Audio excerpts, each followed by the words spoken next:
ഉണ്ണികൃഷ്ണൻ പോറ്റിയെ കയറ്റി എന്നുള്ള പാട്ട് ഇനി എങ്ങനെ ആത്മവിശ്വാസത്തോടെ കോൺഗ്രസ് പാടും? രണ്ട്, എങ്ങനെയൊക്കെയാ?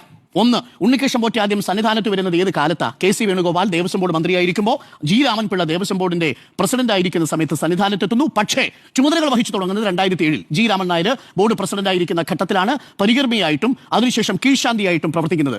ആദ്യത്തെ സ്പോൺസർഷിപ്പ് കിട്ടുന്നത് എപ്പോഴാ? രേഖാമൂലമല്ലാത്ത ആദ്യത്തെ സ്പോൺസർഷിപ്പ് അന്നദാനത്തിന്റെ രൂപത്തിൽ 2013. ഇവിടെ പ്രേക്ഷകർ മനസ്സിലാക്കുക, 2013 അന്നദാനത്തിന് വേണ്ടി 5 ലക്ഷം രൂപ സ്പോൺസർ ചെയ്തുകൊണ്ടാണ് ഉണ്ണികൃഷ്ണൻ പോറ്റി സ്പോൺസർഷിപ്പ് പദവിയിലേക്ക് ഉയരുന്നത്. ആരാണ് ഉയർത്തുന്നത്? ഉമ്മൻചാണ്ടി സർക്കാരിന്റെ കാലത്ത് വി.എസ്. ശിവകുമാർ ദേവസ്വം മന്ത്രിയായിരിക്കുന്ന സമയത്ത്, MP. Govindan Nair Devaswom board president ആയിരിക്കുന്ന സമയത്ത്. അതാണ് ഇന്ന് നമ്മൾ പുറത്തുവിട്ട ടി.വി. പ്രസാദ് പുറത്തുവിട്ട വാർത്തയുണ്ട്, നമ്മളുടെ ബ്രേക്കിംഗ് വാർത്തയാ. എന്താ? 2019 മുമ്പ് ഇയാളെ സ്പോൺസറായിട്ട് അംഗീകരിച്ചിരുന്നു എന്ന് 2017 കൊടിമരത്തിന്റെ പ്രതിഷ്ഠയുമായി ധ്വജപ്രതിഷ്ഠയുമായി ബന്ധപ്പെട്ട് അവിടുത്തെ മണിമണ്ഡപം പുതുക്കി പണിയുന്നതിനും 2 മണികൾ പമ്പയിലും ഒപ്പം തന്നെ മാളികപ്പുറത്തും മാറ്റി സ്ഥാപിക്കുന്നതിനുമുള്ള ചുമതല കൊടുത്തത് ഇതേ ഉണ്ണികൃഷ്ണൻ പോറ്റിയുടെ കയ്യിലാണ്. അന്ന് ദേവസ്വം പ്രസിഡന്റ് ആരാണ്? 2017 ദേവസ്വം പ്രസിഡന്റ് പ്രയാർ ഗോപാലകൃഷ്ണൻ. ആ ദേവസ്വം ബോർഡിലെ അംഗത്തിന്റെ പേര് അജയ് തറയിൽ. രണ്ടുപേരും കോൺഗ്രസിന്റെ നേതാക്കളാണ്. ഞാനത് വായിക്കാം. 2017 4 മാസം 27 തീയതി തിരുവിതാംകൂർ ദേവസ്വം ബോർഡിന്റെ പ്രൊസീഡിംഗ്സ്. ഇന്ന് നമ്മൾ പുറത്തുവിട്ട വാർത്തയാ. എന്താ? 2017 ഉണ്ണികൃഷ്ണൻ പോറ്റിക്ക് സ്പോൺസർഷിപ്പ് കൊടുത്തുകൊണ്ടുള്ള ആ ഉത്തരവിലെ പ്രൊസീഡിംഗ്സിലെ 2ാമത്തെ ഖണ്ഡിക. വാസ്തുശാസ്ത്ര വിദഗ്ധൻ വേഴാപ്പറമ്പ് ചിത്രഭാനു നമ്പൂതിരിയുടെ നിർദ്ദേശാനുസരണം ശാസ്ത്രവിധി പ്രകാരം ദേവസ്വം ചീഫ് എഞ്ചിനീയറിന്റെ മേൽനോട്ടത്തിൽ ശ്രീ ഉണ്ണികൃഷ്ണൻ പോറ്റിയുടെ പൂർണ്ണമായ ചെലവിൽ ശബരിമല 18-ാം പടിക്ക് ഇരുവശങ്ങളിലുമായി 2 മണിമണ്ഡപങ്ങൾ നിർമ്മിക്കുന്നതിന് അനുവദിച്ചു. ശബരിമലയിൽ ഉണ്ണികൃഷ്ണൻ പോറ്റിയെ സ്പോൺസറായി അംഗീകരിച്ചുകൊണ്ടുള്ള ആദ്യത്തെ കടലാസ്, ആ രേഖാമൂലമുള്ള കടലാസിന്റെ റിപ്പോർട്ടിൽ പുറത്തുവിട്ടു. അത് 2017. അന്ന് ദേവസ്വം ബോർഡ് ഭരിക്കുന്നത് പത്മകുമാർ അല്ല, അന്ന് ദേവസ്വം ബോർഡ് ഭരിക്കുന്നത് പ്രയാർ ഗോപാലകൃഷ്ണനും പ്രയാർ ഗോപാലകൃഷ്ണനൊപ്പം അജയ് തറയിലും. അപ്പോൾ ആദ്യമായി സ്പോൺസർഷിപ്പ് കൊടുക്കുന്നത്, അനൌദ്യോഗികമായ അന്നദാനത്തിന് സ്പോൺസർഷിപ്പ് കൊടുക്കുന്നത് UDFന്റെ ഭരണകാലത്ത്, UDF Devaswom board MP. Govindan നായരുടെ കാലത്ത്. രേഖാമൂലം കൊടുക്കുന്നത് പ്രയാർ ഗോപാലകൃഷ്ണൻ പ്രസിഡന്റ് ആയിരിക്കുന്ന സമയത്ത്. അതിനുശേഷമല്ലേ 2019 സ്പോൺസർഷിപ്പ് വരുന്നത്? അപ്പോ സ്പോൺസറായി കയറ്റിയത് പോറ്റി സ്പോൺസറായി കയറ്റിയത് ആര് എന്ന ചോദ്യത്തിന് ഒറ്റ ഉത്തരം, UDFന്റെ ദേവസ്വം ബോർഡ്. പോറ്റി ശബരിമലയിൽ കയറ്റിയതാരെന്നാണെങ്കിലും അതിന്റെയും ഉത്തരം UDF. ഈ ഉത്തരങ്ങൾ നിൽക്കുമ്പോഴാണ് വലിയ കള്ളപ്രചരണം നടത്തുന്നത്. ആ കള്ളപ്രചരണം പ്രതിപക്ഷം ഏറ്റെടുത്ത് ഇന്ന് നിയമസഭയിൽ കേന്ദ്ര സർക്കാർ ബഡ്ജറ്റിലൂടെ കേരളത്തെ ഞെരുക്കിയതിനെതിരെ കേരളം ഒരുമിച്ച് നിന്ന് പാസാക്കിയ പ്രമേയത്തിൽ പങ്കെടുക്കാതെ പ്രതിഷേധം നടത്തിയതും സഭാ നടപടികൾ നിഷേധിച്ചതും കേരള ജനതയോടുള്ള വെല്ലുവിളിയാണ് എന്നുള്ളതാണ് എന്റെ ടേക്ക്. ഈ സംഭവം എന്നാണ് കേരളം ചർച്ച ചെയ്തു തുടങ്ങുന്നത്? നിയമസഭയിൽ 2025 സെപ്റ്റംബർ മാസം 20-ാം തീയതി ആഗോള അയ്യപ്പ സംഗമവുമായി ബന്ധപ്പെട്ട് വലിയ ചർച്ചകൾ നടക്കുന്നതിനിടയിലാണ്, അതിന് തൊട്ടു മുമ്പ് രാഹുൽ മാങ്കൂട്ടത്തിലെ വിഷയം വരുമ്പോഴാണ് ഒരു ബോംബ് വരാൻ പോകുന്നു എന്ന പ്രതിപക്ഷ നേതാവിന്റെ വാക്കുകൾ കേൾക്കുന്നത്. പിന്നീട് ഈ ഉണ്ണികൃഷ്ണൻ പോറ്റിയെ വളരെ പെട്ടെന്ന് നാടകീയമായി അവതരിപ്പിക്കുകയായിരുന്നു. ഉണ്ണികൃഷ്ണൻ പോറ്റി എത്തി, അതുവരെയും നമ്മുടെ മുന്നിലൊന്നും ചർച്ച ചെയ്യാത്ത ഒരു താങ്ങുപീഠത്തിന്റെ കഥയുമായിട്ട് വരുന്നു. പ്രതിപക്ഷം അത് സഭയിൽ ഉന്നയിക്കുന്നു. അതിനുശേഷം പിന്നീട് തീ പിടിക്കുന്ന ഈ വാർത്ത ഇപ്പോഴും അവസാനിച്ചിട്ട് ആളിക്കത്തുകയാണ്. അന്ന് ഉണ്ണികൃഷ്ണൻ പോറ്റിയെ കൂട്ടുപിടിച്ച് സർക്കാരിനെതിരെ ആരോപണം ഉന്നയിച്ചത് പ്രതിപക്ഷമാണ് എന്നുള്ളതാണ് ആദ്യത്തെ പ്രധാനപ്പെട്ട കാര്യം. അവിടെ മുതൽ ഈ നിമിഷം വരെയും ഇതൊരു സുവർണാവസരമാക്കി എങ്ങനെയാണ് BJPയും കോൺഗ്രസും ഉപയോഗിച്ചത് എന്നുള്ളതിന്റെ വിവരങ്ങളാണ് ഇപ്പോൾ പുറത്തു വന്നുകൊണ്ടിരിക്കുന്നത്. ഇന്ന് യഥാർത്ഥത്തിൽ കോടതി വിധിയോടുകൂടി പ്രതിപക്ഷം 3 കാര്യത്തിൽ കേരള ജനതയോട് മാപ്പ് പറയണം എന്നുള്ളതാണ് ഞാൻ പറയുക. ഒന്ന്, SITയെ അവിശ്വസിച്ച് SITക്ക് മേൽ കുപ്രചരണം നടത്തിയതിന്.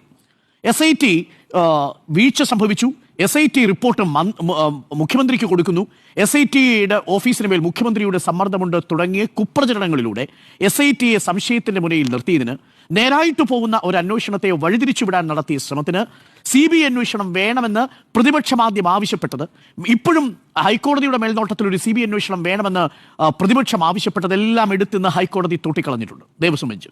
അതുകൊണ്ട് ഇതിന്റെ പേരിൽ SITയെ സംശയിച്ചതിന് ഒരു മാതൃകാപരമായ അന്വേഷണം നടക്കുന്നുവെന്ന് ഹൈക്കോടതി ഡിവിഷൻ ബെഞ്ച് പറഞ്ഞ അന്വേഷണ സംഘത്തെ സംശയിച്ചതിന് മാപ്പ് പറയണം. 2, ഇതിൽ സ്വർണ്ണക്കൊള്ളയുടെ പേരിൽ രാഷ്ട്രീയ നാടകം കളിച്ച് നമ്മുടെ നിയമസഭയുടെ സമയവും നിയമസഭയുടെ പ്രൊസീഡിംഗ്സും തടസ്സപ്പെടുത്തിയതിന് മാപ്പ് പറയണം. റൂൾ 50 അനുസരിച്ച് അടിയന്തര പ്രമേയമായി ഈ വിഷയം സഭയിൽ അവതരിപ്പിക്കാമെന്നിരിക്കെ ആ വിഷയത്തിൽ സോണിയാഗാന്ധിയും അടൂർ പ്രകാശും ആന്റോ ആന്റണിയും അടക്കമുള്ളവർ പ്രതിരോധത്തിലാകുമെന്നുള്ള ഒറ്റ കാരണം കൊണ്ട്, ആ ചോദ്യങ്ങൾ വന്നാൽ പ്രതിരോധിക്കാൻ കഴിയില്ല എന്ന ഒരേയൊരു കാര്യം കൊണ്ട് നിയമസഭയിൽ റൂൾ 50 അനുസരിച്ച് അടിയന്തര പ്രമേയത്തിനുള്ള നോട്ടീസ് പോലും നൽകാതെ സഭയിലെ വളരെ പ്രധാനപ്പെട്ട ബഡ്ജറ്റിന്റെ ഡിസ്കഷൻ പോലും തടസ്സപ്പെടുത്തി, സഭാ നടപടികൾ പൂർണ്ണമായും തടസ്സപ്പെടുത്തിയതിന് കേരളത്തിലെ ജനങ്ങളോട് പ്രതിപക്ഷം മാപ്പ് പറയണം. കാരണം ഈ വിഷയത്തിൽ കേരളം കേൾക്കാൻ ആഗ്രഹിച്ച കുറച്ച് വിഷയങ്ങളുണ്ടായിരുന്നു. ആ വിഷയങ്ങൾ കേരളം കേൾക്കാതെ പോയത് ഈ സ്വർണ്ണക്കൊള്ളയുടെ പുറത്ത് അവാസ്തവമായിട്ടുള്ള കാര്യങ്ങൾ പറഞ്ഞുകൊണ്ടാണ്. ഹൈക്കോടതിയുടെ മേൽനോട്ടത്തിലിരിക്കുന്ന SITയിൽ അവിശ്വാസം രേഖപ്പെടുത്തുക മാത്രമല്ല മുഖ്യമന്ത്രിയുടെ ഓഫീസ് ഇടപെടുന്നു. VN വാസവൻ രാജിവെക്കണം. 2019 നടന്ന സ്വർണ്ണക്കൊള്ളയ്ക്ക് 2021 ശേഷം അധികാരത്തിൽ വന്ന ദേവസ്വം മിനിസ്റ്റർ രാജിവെക്കണമെന്നുള്ള ഒരു പ്രചരണം നടത്തി നിയമസഭാ നടപടികൾ തടസ്സപ്പെടുത്തിയതിനും ബഡ്ജറ്റിലെ വളരെ ഗൗരവമേറിയ ചർച്ചകൾ നടക്കേണ്ടിയിരുന്ന സഭാതലം അലങ്കോലമാക്കിയതിനും പ്രതിപക്ഷം മാപ്പ് പറയണം. ഇതാണ് 2. മൂന്നാമത്തത് നോക്കൂ, ഇന്ന് വളരെ ഗൗരവമായൊരു പ്രമേയം കേരള നിയമസഭയിൽ അവതരിപ്പിച്ചിട്ടുണ്ട്. ചട്ടം 108 പ്രകാരം മുഖ്യമന്ത്രി പാർലമെന്ററി അഫയേഴ്സ് മിനിസ്റ്റർ അവതരിപ്പിച്ച പ്രമേയം. എന്താണ് ആ പ്രമേയം? കേന്ദ്രത്തിന്റെ ബഡ്ജറ്റിലുള്ള കേരളത്തോടുള്ള അവഗണനയായിരുന്നു.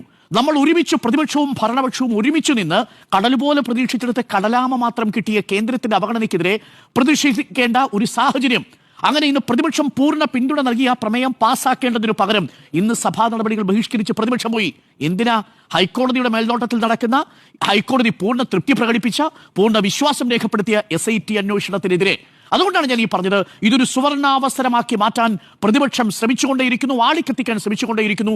പക്ഷെ ഓരോ ദിവസവും ജനങ്ങളുടെ മുന്നിൽ പരിഹാസ്യരായിക്കൊണ്ടിരിക്കുന്ന ചിത്രമാണ് മുന്നിലേക്ക് വരുന്നത്. അതിന്റെ ഏറ്റവും ഒടുവിലത്തെ ചിത്രമാണ് ഇപ്പോൾ പ്രതിപക്ഷത്തിൻ്റെതടക്കമുള്ള ആവശ്യങ്ങളെ തള്ളിക്കൊണ്ടുള്ള ഈ ഹൈക്കോടതിയുടെ സുപ്രധാനമായിട്ടുള്ള നിരീക്ഷണം. ഞാൻ അതിലേക്ക് വരാം. ഒന്ന്, എന്താണ് പ്രതിപക്ഷം പറഞ്ഞത്? പ്രതിപക്ഷം പറഞ്ഞു മുഖ്യമന്ത്രിയുടെ ഓഫീസ് സമ്മർദ്ദം ചെലുത്തുന്നു. എന്താ ഇന്ന് ഹൈക്കോടതിയിൽ നിന്ന് വന്ന വിധി?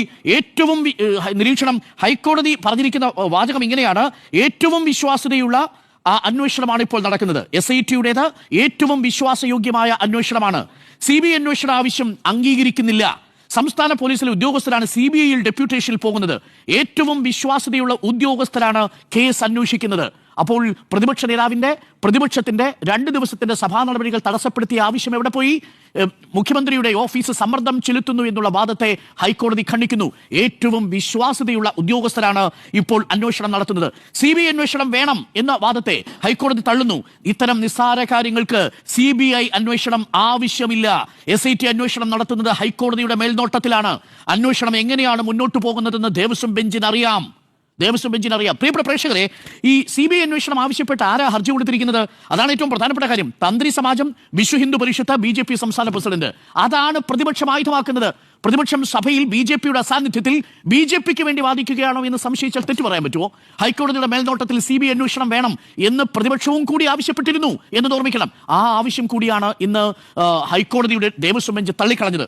മൂന്നാമത്തത്, കുറ്റപത്രം സമർപ്പിക്കാഞ്ഞതുകൊണ്ട് ഈ അന്വേഷണം ആകെ താളം തെറ്റിയിരിക്കുന്നു എന്നാണ് പ്രതിപക്ഷം പറഞ്ഞത്.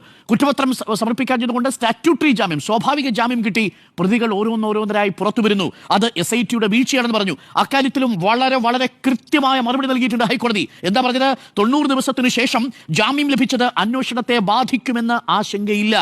അതിസങ്കീർണമായ കേസാണ് ശബരിമലയിലെ സ്വർണ്ണക്കവർച്ച. ശബരിമലയിലെ സ്വർണ്ണക്കവർച്ച അസാധാരണ കേസെന്നും കൊലപാതകം പോലെ, മർദ്ദനം പോലെ വേഗത്തിൽ പൂർത്തിയാക്കാവുന്ന അന്വേഷണമല്ല ഇതെന്നുമാണ് പറഞ്ഞത്. അപ്പോൾ കുറ്റപത്രം സമർപ്പിക്കാത്തതിന്റെ പേരിൽ പ്രതികൾ ഓരോരുത്തരായി ജാമ്യം കിട്ടുന്നത് കൊണ്ട് ഈ അന്വേഷണം അട്ടിമറിക്കപ്പെടുന്നു എന്ന് പറഞ്ഞ പ്രതിപക്ഷത്തിന്റെ നാവടപ്പിച്ചു കഴിഞ്ഞു ഹൈക്കോടതി. പക്ഷേ നാളെയും പ്രതിപക്ഷം വരും നിയമസഭയിൽ. കാര്യം പ്രതിപക്ഷത്തിന് നിയമസഭയിൽ ഉന്നയിക്കാൻ മറ്റേത് വിഷയമുണ്ട്?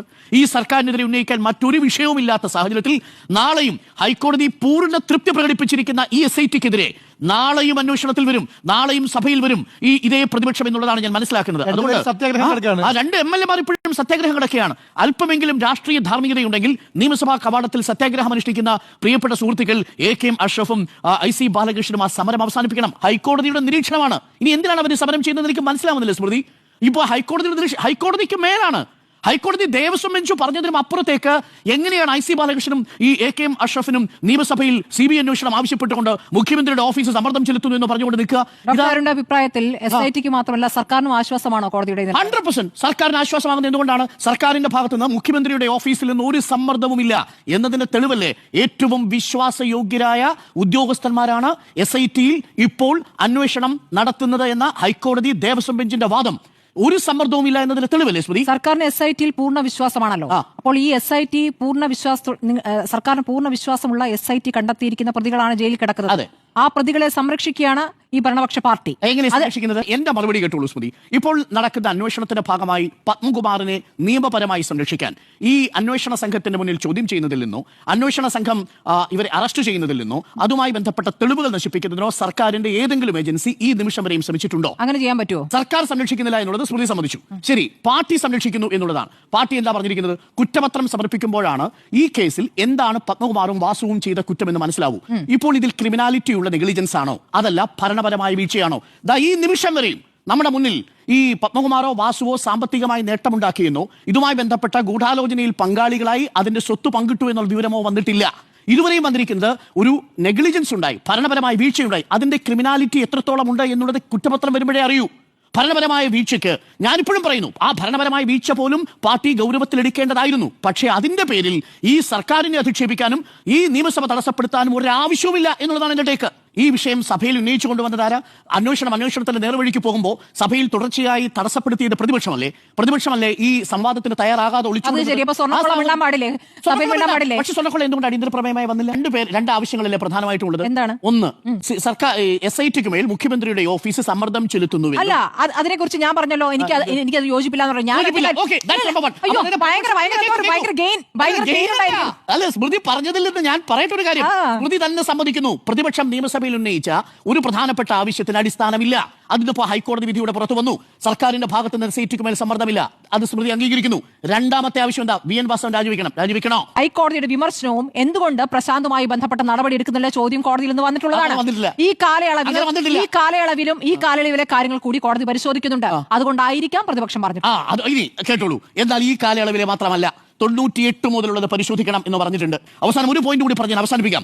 പ്രിയപ്പെട്ട പ്രേക്ഷകരെ, പ്രതിപക്ഷ നേതാവുമായി ബന്ധപ്പെട്ട് 3 പ്രധാനപ്പെട്ട കാര്യങ്ങൾ പറഞ്ഞിട്ടുണ്ട്.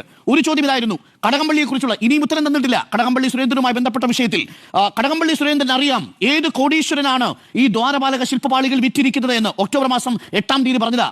അതിനുശേഷം 6, 7, 8 തവണ മാറ്റിവെച്ചു. ഇതുവരെയും കൃത്യമായ ഒരു ഉത്തരം കൊടുത്തിട്ടില്ല. മാനനഷ്ട കേസ് ഫയൽ ചെയ്തിരിക്കുക കടകംപള്ളി സുരേന്ദ്രൻ. അഫിഡവിറ്റ് കൊടുത്തു എന്ന് പറഞ്ഞു. അല്ല, കൊടുത്തിരിക്കുന്നത് ഒബ്ജക്ഷൻ മാത്രമാണ്. ആ ഒബ്ജക്ഷനിൽ ഈ കാര്യങ്ങൾ നിഷേധിക്കുന്നു. ഇപ്പോ പുറത്തു വന്നിട്ട് ഞാൻ അങ്ങനെ പറഞ്ഞിട്ടില്ല എന്നാണ് പറയുക. അങ്ങനെ തന്നെയാണ് പറഞ്ഞത്. ഏത് കോടീശ്വരനും വിറ്റിരിക്കുന്നു എന്ന് കടകംപള്ളിക്ക് അറിയാമെന്ന് പറഞ്ഞിട്ട് മലക്കം പറഞ്ഞു. അതൊന്ന്. രണ്ടാമത്തെ മലക്കം പറച്ചിൽ SITയെ തള്ളി പറഞ്ഞോ എന്നുള്ളതാണ് ചോദിക്കുന്നത് പ്രതിപക്ഷ നേതാവ്. തള്ളി പറഞ്ഞു, ഇപ്പോൾ തള്ളി പറഞ്ഞു.